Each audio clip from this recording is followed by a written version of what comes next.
Hi, I'm Ron. Captain Ron Mitra, talking to you from Baghdad, Iraq. I'm a U.S. soldier. I belong to the 2nd Battalion, 101st Infantry Division from Bristol, Connecticut.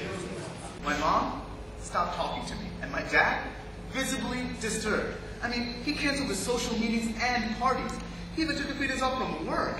I mean, I started to feel guilty. Am I doing something that bad that they're so upset with me?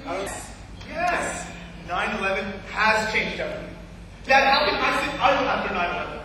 Wasn't it high time that we realize that we are not safe anymore? Ronnie, you must understand, 9/11 was not caused by a foreign army with non-conventional weapons.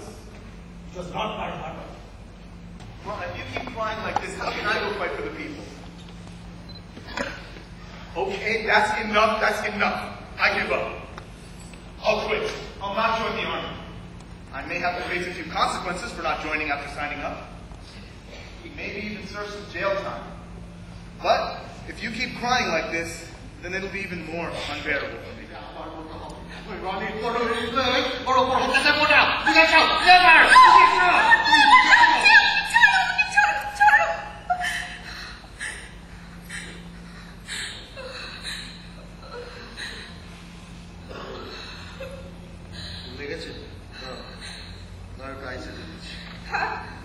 বিশ্বাস করব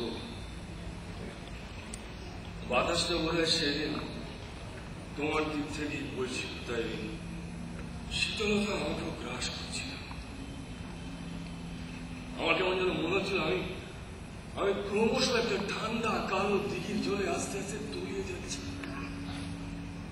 তাই শেষ নিঃশ্বাসটুকু নিয়ে ডেকে উঠেছিলাম তোমার নাম, রোগা তুমি।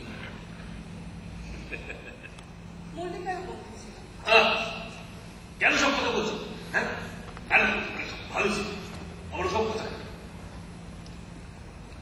তুমি ভালো করে জানছো। মল্লিকার জন্য আমি দেখছিলাম আইনের চোখে তুমি দায়ী ছিলে না ঠিক, কিন্তু নিজের বুকে হাত রেখে বলতে পারো যে তোমার কোনো ভূমিকা নেই। না, নেই বলছি।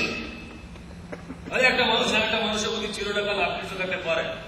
মল্লিকার সাথে আমার সম্পর্ক ছিল, কিন্তু সে আমার বিবাহিত স্ত্রী ছিল না, কোনো দায়বদ্ধতা করে থাকবে। আমি তোমার প্রেমে পড়েছিলাম, সেটাই ছিল তখন সব থেকে বড় সত্যি কথা, সে তুমি স্বীকার করো আর না।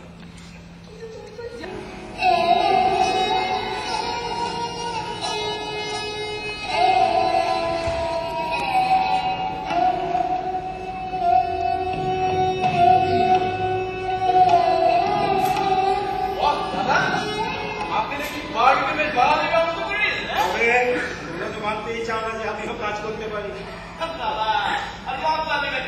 আমি কি কইছি যে আপনি কাজ করেন না? তবে হ্যাঁ, যেদিন আপনি সত্যিকারের রান্না করবেন সেদিন বলবেন